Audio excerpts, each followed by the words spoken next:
Hello and welcome to Rain's Kitchen and Garden. My name is Rain. Today I'm making dinner rolls. This is part of my bread baking series where I'm baking every one of the 40 recipes from the Sonoma collection cookbook titled Bread. I hope you enjoy it.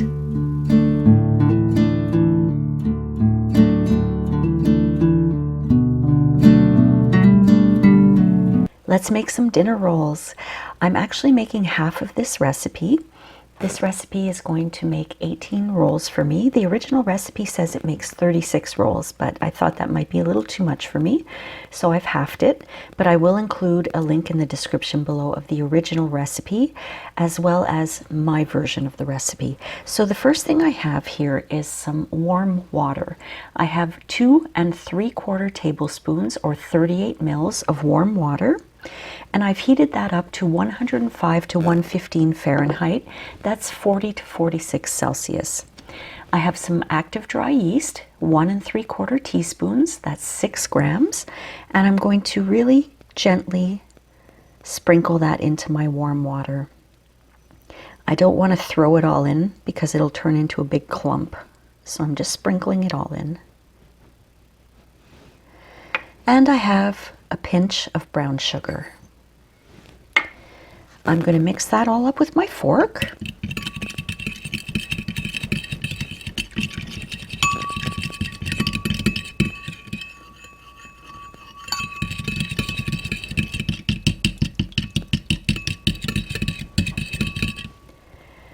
Okay, and I'm going to top that with some cling film and a tea towel because I want it to stay warm for about 10 minutes so that it'll get nice and foamy.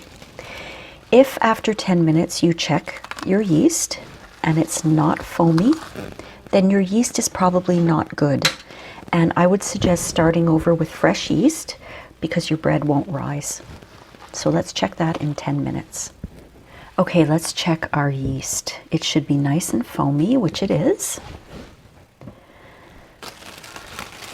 So I know I have a good yeast here. Can you see how foamy that is? That's how we want it. So I'm going to set that aside for now. And I'm going to take a large bowl. I have my large aluminum bowl here.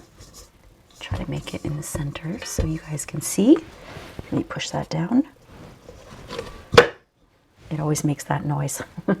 Okay, so in this bowl, I'm going to add my buttermilk. I have a half a cup of buttermilk, and that is 125 mils, and I've heated that up to 90 degrees Fahrenheit or 32 degrees Celsius. I have some maple syrup, 2 tablespoons or 38 grams, and this is the good stuff. This is not corn syrup. This is the good stuff from maple trees. I have 1 large, slightly beaten egg. Okay, and I have some unsalted butter that I melted and let cool for a little bit. I have 1/4 cup, that's about 62 grams. And you want to let it cool or else it'll scramble your egg. I also have some salt, 1/2 teaspoon or 5 grams. And I've got some all-purpose, sorry about that, some all-purpose unbleached flour. Now the total amount of flour I have in this bowl is 2 to 2.5 cups. That's 300 to 375 grams. And I'm going to be adding it in 1/2 cup or 75 gram increments. So the first 1/2 cup goes in. And I'm just going to mix that with my spatula until it's creamy.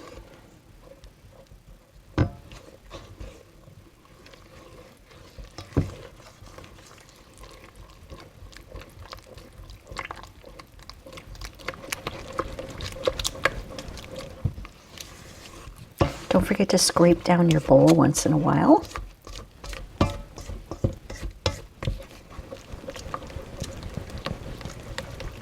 Okay, so to this, I'm going to add my yeast mixture.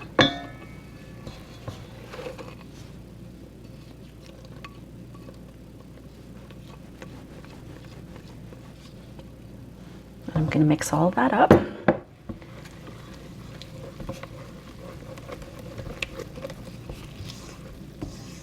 and add another half cup or 75 grams of my all-purpose flour.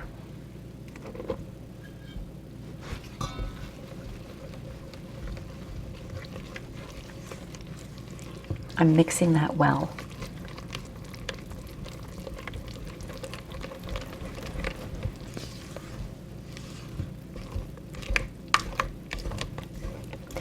And I'm going to keep adding a half a cup at a time until it gets a little bit too hard for me to mix it with the spatula.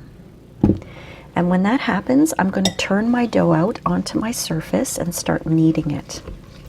The original recipe calls for you using a kitchen mixer with a dough paddle. I don't have a kitchen mixer, so I do all of my breads pretty much by hand. It would be nice to have a kitchen mixer though. That would save me a lot of time and elbow grease. But I don't have it, so I've altered this recipe so that I can show you how to do it by hand. If you have a kitchen mixer, oh, I'm so happy for you. Go ahead and use that, and look at the original recipe that I've linked below for instructions on how long to put it through your kitchen mixer.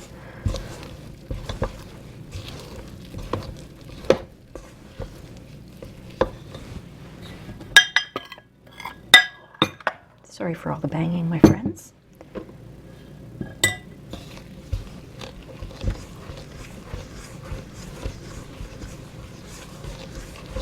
All right, it's getting a little tough for me to do by hand here. So, yeah, a little tough here. I'm going to turn this out onto my surface, but first I'm going to put the rest of my flour down.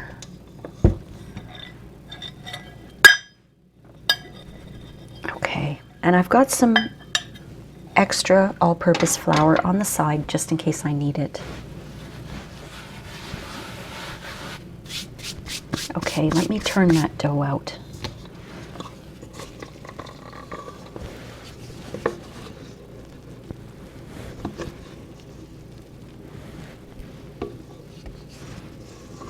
I'm just going to scrape the bowl off camera to try to get all of that dough out of there.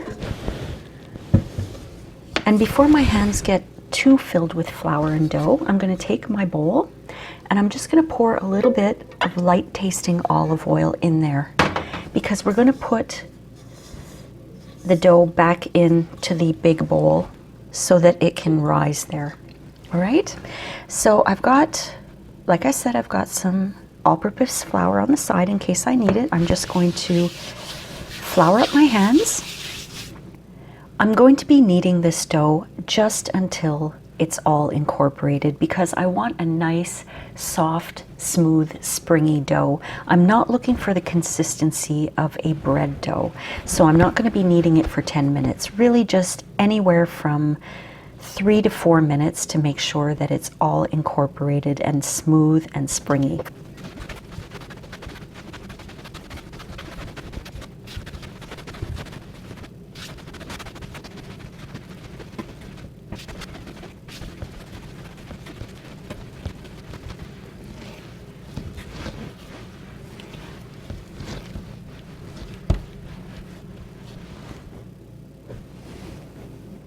I ended up kneading the dough for 4 minutes, and it really is a nice, soft dough. It's smooth and it's springy. You see, it springs back. So I'm going to put this into my oiled bowl. Just turn it over a couple of times. And I'm going to cover it loosely with cling film, and I'm going to let it rise at room temperature until it's doubled in bulk, about 90 minutes.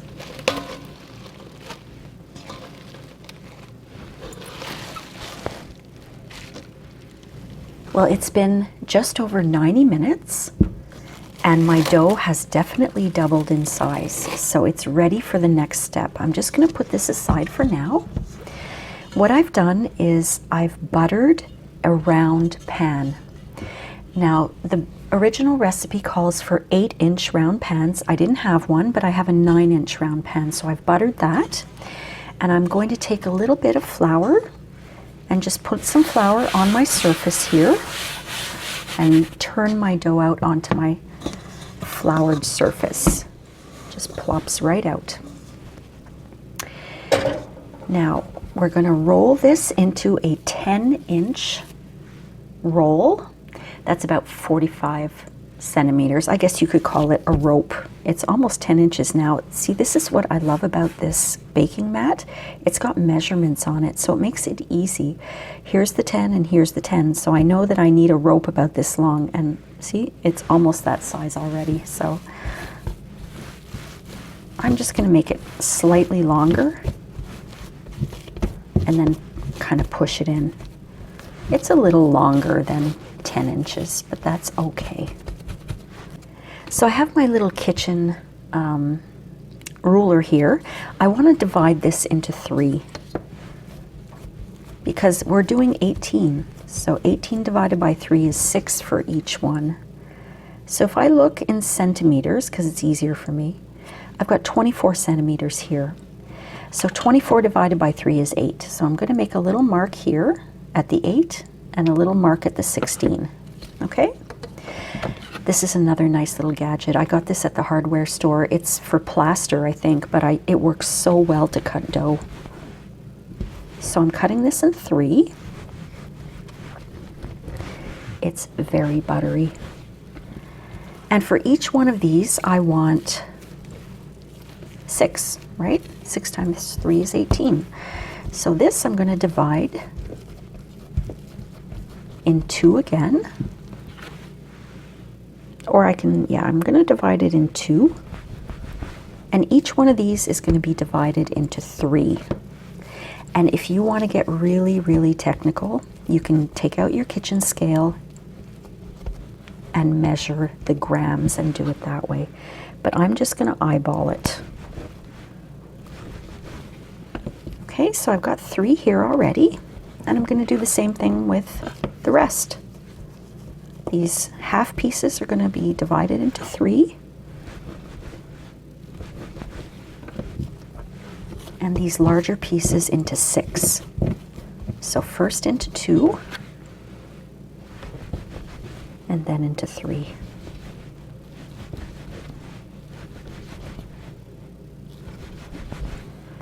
And yeah, they're not exactly even, but that's all right. I don't mind. Just eyeballing, like I said. 1, 2, 3. 1, 2, 3. There we go. I'm just going to make a little room here for my round pan so you can see what I'm doing next. I'm just going to put a paper towel down so it doesn't get too greasy on the bottom. Okay, so what I'm doing is I'm rolling up my dough into a roll, and I'm going to place it into my pan. I'm doing this for all of them. And I'm just going randomly for now, and then I'll adjust where they are, because I don't want them, you know, pushed right up against each other. They will, as they rise and cook, as they rise and bake, that is, they will end up pushing up against each other. But I'm going to try to see if I can put them in here without them touching too much, because they have to rise again for another 45 minutes or so.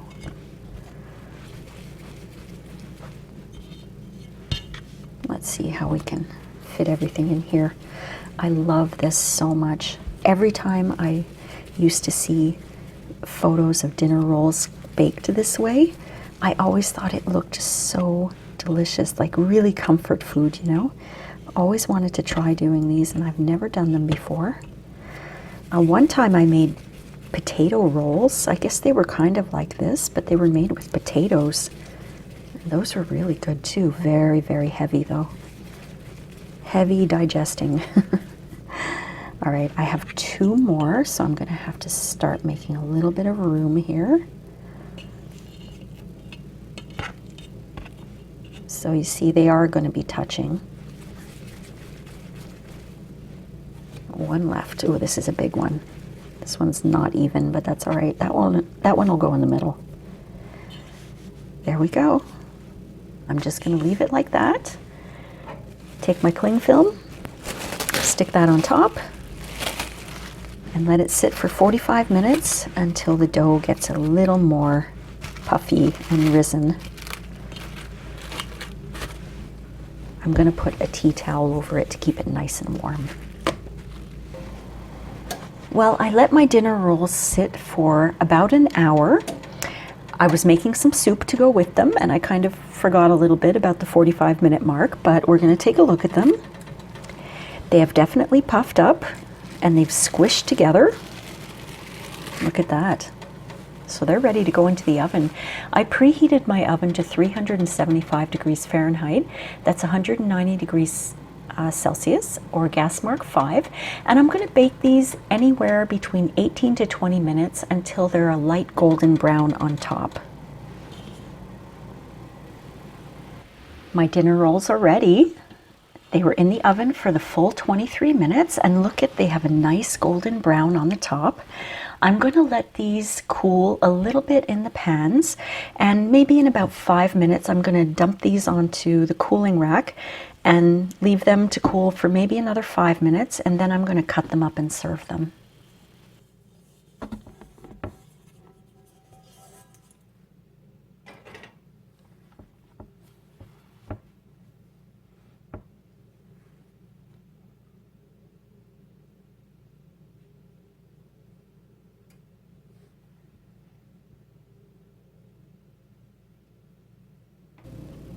These are best served warm, and I'm sure they would taste really nice with some butter melted on top or dipped into some soup. Look at that. They're so fluffy. I'm so glad I decided to make these. I hope you enjoyed this video, my friends, and if you did, don't forget to like and subscribe, and please leave me a comment. I love reading your comments, and I do reply to them. We'll see you next time on Rain's Kitchen and Garden. Bye.